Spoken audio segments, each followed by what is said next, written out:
Why do we lampoon people who either receive mental health services or provide them? Why is that such a recurring trope in popular culture? I think we do so to protect ourselves from the threat, right?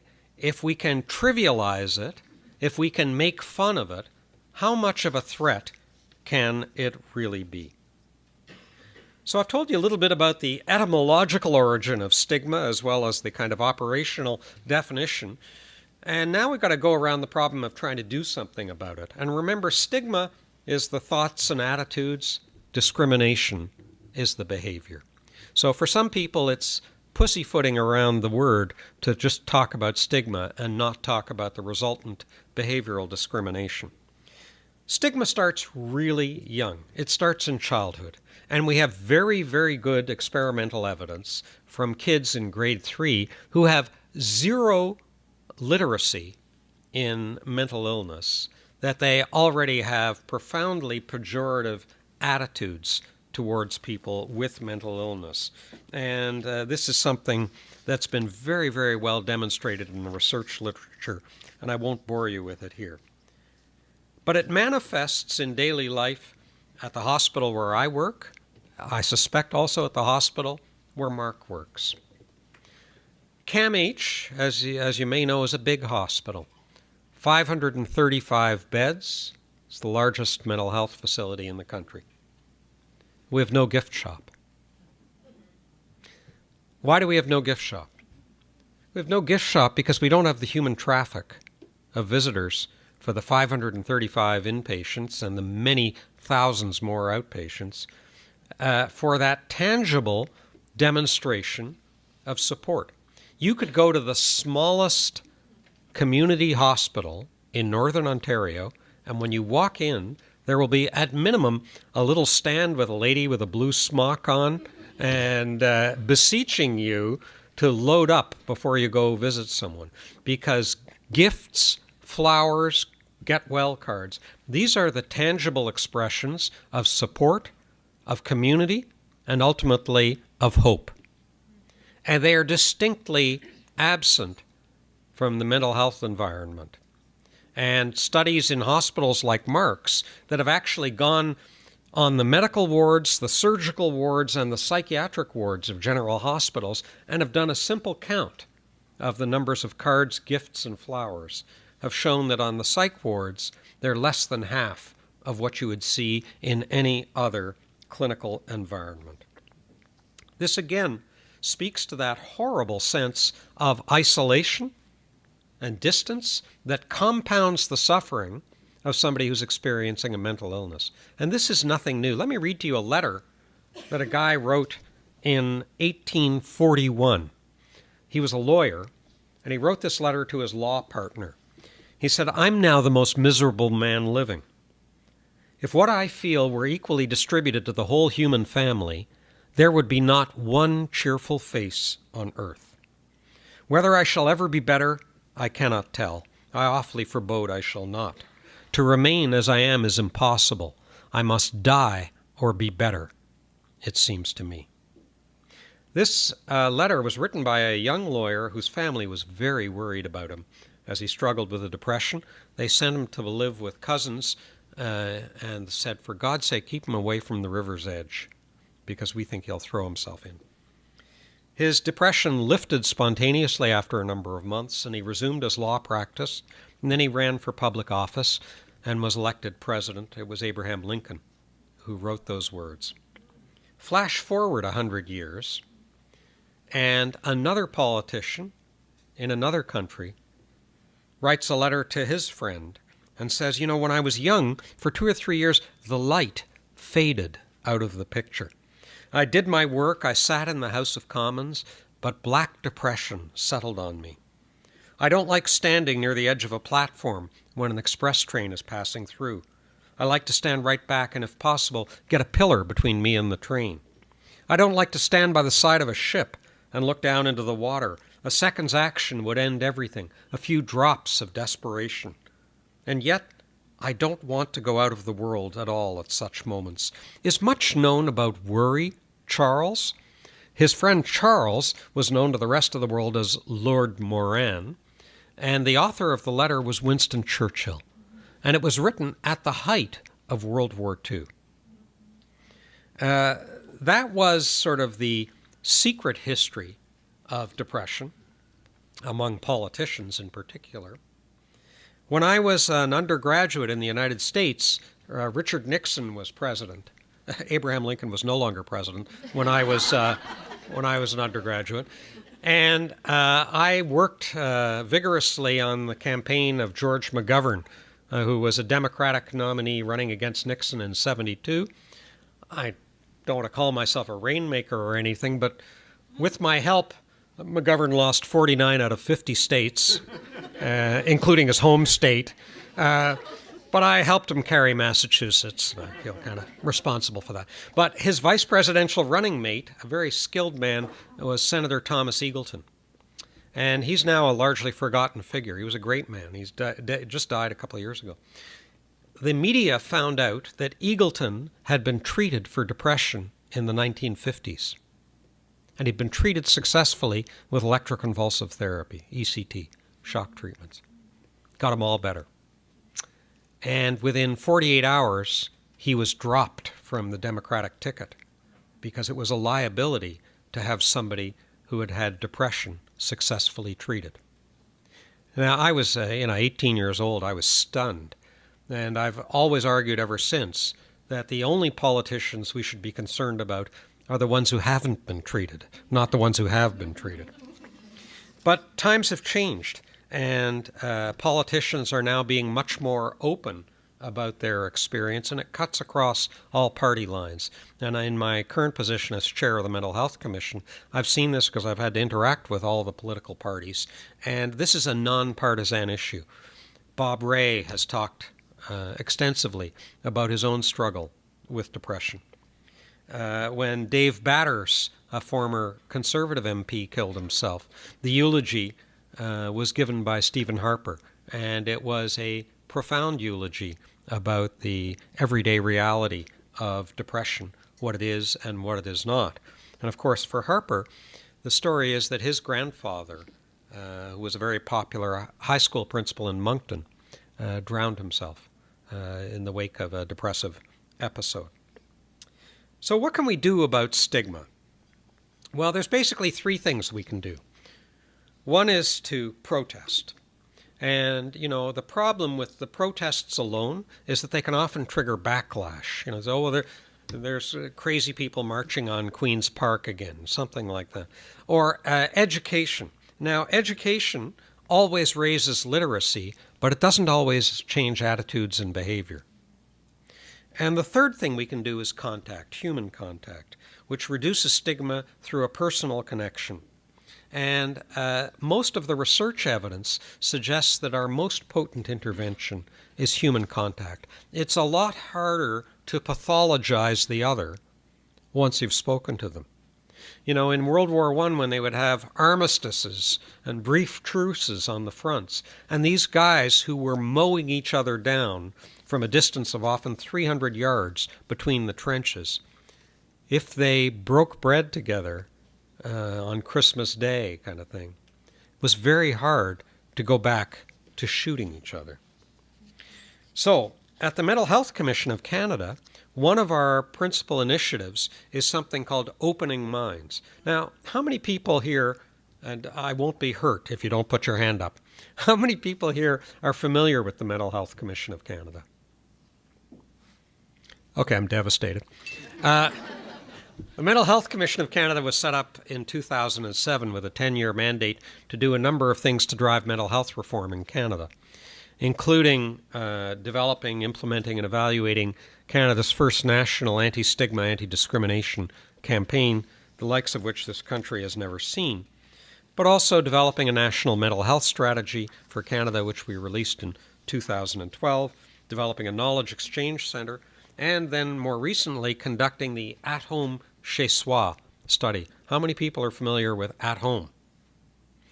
Okay, well, this is something you can actually take some pride in as Canadians. That doesn't always happen. But At Home Chez Soi is the world's largest study of a treatment intervention for people with homelessness and mental illness. And it was conducted in 5 Canadian cities: Vancouver, Winnipeg, Toronto, Montreal, and Moncton. It involved 2,235 homeless, mentally ill Canadians who were randomly assigned to either treatment as usual, which is, of course, shelter, hospital, emergency room, and jail, versus a Housing First initiative, where people were often housed within 48 hours.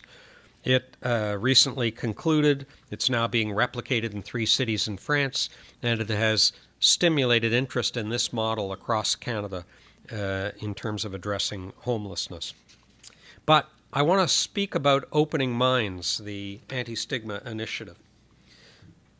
This is an evidence-based initiative rather than a purely from-the-heart initiative. And I say that not to diminish in any way the value of from the heart, but we're spending public tax dollars. We need to know that what we're going to do is going to have an impact. Many people do anti-stigma work and anti-discrimination work, and we called for people to submit their work. And then we asked that critical question: have you evaluated the results of your efforts? They said, well, no. Most people said, no, but we know it's working. We know. Well, you can't just know. You need evidence. So you need to show that it makes a difference.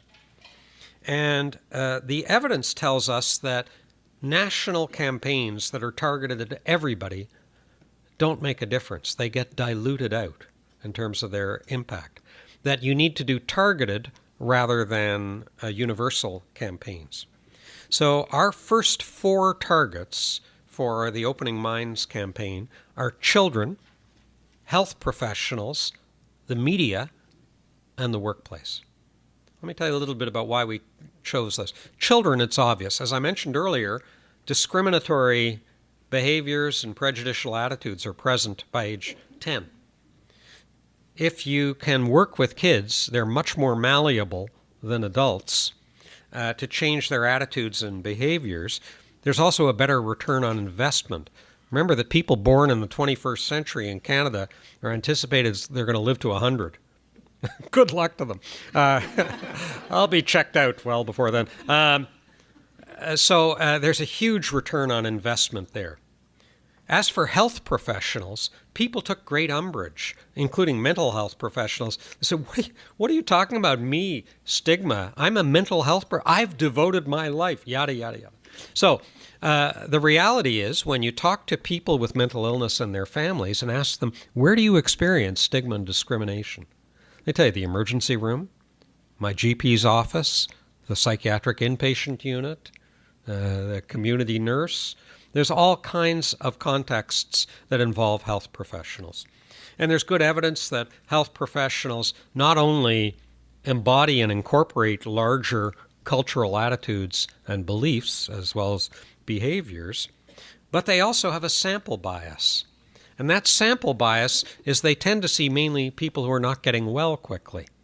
The people who get well run 100 miles in the opposite direction usually, rather than stay engaged with mental health services, so that the clinicians get a distorted perspective on who can recover and how they recover. The third population is the media, because the media does hold a mirror to society. And so we're doing a lot of work in journalism schools, as well as working with existing media around coverage of mental illness. I recently had to write a letter to the editor. I don't like writing letters to the editor, but Rosie DiMano had written something outrageous about suicide in one of her columns, and we have to be vigilant and stay on top of these things and not allow people to get away with casual, demeaning remarks. The weather is kind of schizophrenic today, right? It's going to rain in the morning, sunny in the afternoon. Those kind of remarks are so hurtful to people who are struggling with schizophrenia and their families. And it's not allowed for almost any other area of healthcare, but it's still permissible within the field of mental health. So what we're doing with all of our interventions in the Opening Minds program is firstly field testing them to show that they really work. So making sure that we have the evidence. They are all contact-based. So although there's an educational component, they always involve people with lived experience of mental illness as very powerful change agents when it comes to stigma. And you've seen lots of news lately about interactions between people with mental illness and the police. And we are all over this issue at the Mental Health Commission, and in fact have been since 2008 with a series of reports and looks at training that exists among police academies all across the country. Now, there is, as you know, an increasing emphasis on the biology of mental illness. People are much more accepting of a biological model of illnesses like schizophrenia and even depression than they were a decade ago. And there was a big push within mental health to earn that kind of recognition. Why? Well, because it made the illnesses seem more real, because we live in a culture where you need to have an X-ray or a blood test that validates your diagnosis somehow. So people are more accepting that these are brain disorders than they were 10 years ago. However, perceptions of dangerousness have not changed. Social distance has really not changed. So the solution can't simply be in putting forward a model of causation that's actually reductionistic, right? Because this can't be purely biological. To give you as plain an example as I can think of, if you have schizophrenia and you're an identical twin, you're sharing the exact same DNA as your twin. Your twin has a 50% chance of developing schizophrenia. That's higher than a 1% chance the general population has, but it's not 100%. Why isn't it 100%? And perhaps the most interesting area of genetics right now is something called epigenetics. And that is looking at those factors in our environment that turn on and turn off genes, right? Because genes are simply things that code for proteins, and they convey risk, but for most of us, they don't convey destiny. We have genes that put us at risk for all kinds of things, but with the exception of cystic fibrosis or Tay-Sachs disease, most disorders are not purely genetically driven. So there has been some significant change in our literacy level, but not in our social distance level, not in our perception of dangerousness. So there's a number of things that we need to do. And I say we because this is not just about the Mental Health Commission doing this. This is about everyone who's involved in providing health care, trying to figure out what their role is going to be in fighting stigma and discrimination. My colleague Heather Stewart at Queen's University is the holder of the Bell Chair in Stigma Research. It's the first Stigma Research Chair in the world. And she gave her 10 lessons for stigma reduction, which I will summarize for you. First, she said, aim for improvements in the lives of people with mental illness and their families.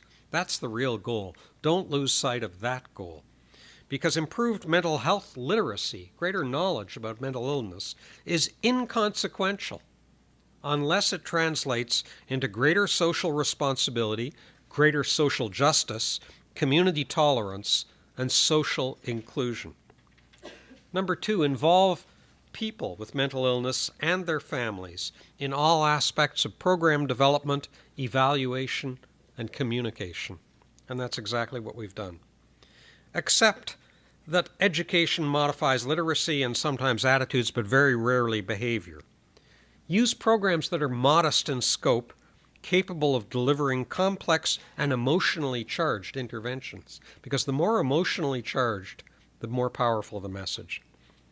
Generic, literacy-based targeted at the general public, short-lived and expensive, those are largely ineffective and discouraging.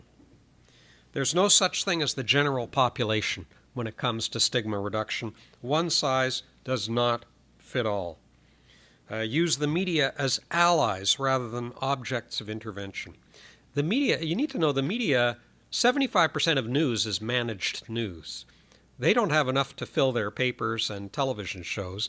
If you go to them with stories, they're usually quite responsive. Sadness, fear, joy, and worry are normal human emotions, right? So, when does sadness become depression? When does fear become paranoia? When does joy become mania? When does worry become anxiety? All right? These are demarcations and differentiations that are challenging, except when you're at the coalface of mental illness. All right? When you are, as I was yesterday, giving ECT all morning to 21 different individuals, many of them outpatients, who are struggling with severe mental illness. There's no question in their minds or in the minds of their families, well, is this just a variation of normal? Is this just what everybody experiences?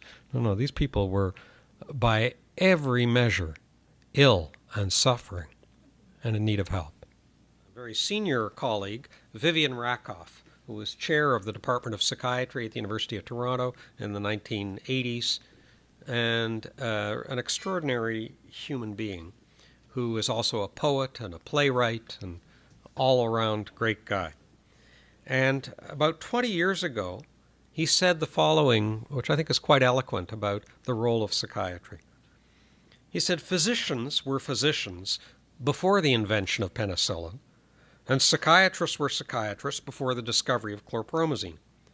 The shared identity of those of us working now with those who worked in the past and who will work in the future allows the constant expansion of knowledge without the abandonment of the socially validated human contract between the doctor and the patient. It is the assurance of the patient's right not to be abandoned and of the physician's caring. And that, I would say more broadly, is the social contract that exists between all of you and the people that you serve. Back in the 1800s, there was a physician named Edward Livingston Trudeau. Sounds a little like Jonathan Livingston Seagull. But Edward Livingston Trudeau, who had tuberculosis himself and set up one of the first tuberculosis sanitariums in the United States. And he described the role of the physician, and I would broaden that to the role of all health professionals, as follows. He said it was to cure sometimes, to relieve often, and to comfort always. And it is that latter role that is, to me, so essential in the everyday work that we all do. Finally, let me just say that there's nobody in Canada, when it comes to mental illness, who can honestly stand up and say, not my family.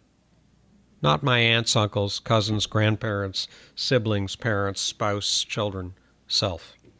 So that it's the responsibility of all Canadians who care about a civil society to work toward the end of stigma and discrimination towards people with mental illness, and to be able to say, it's not them, it's us. I'll stop there. Thank you for your attention.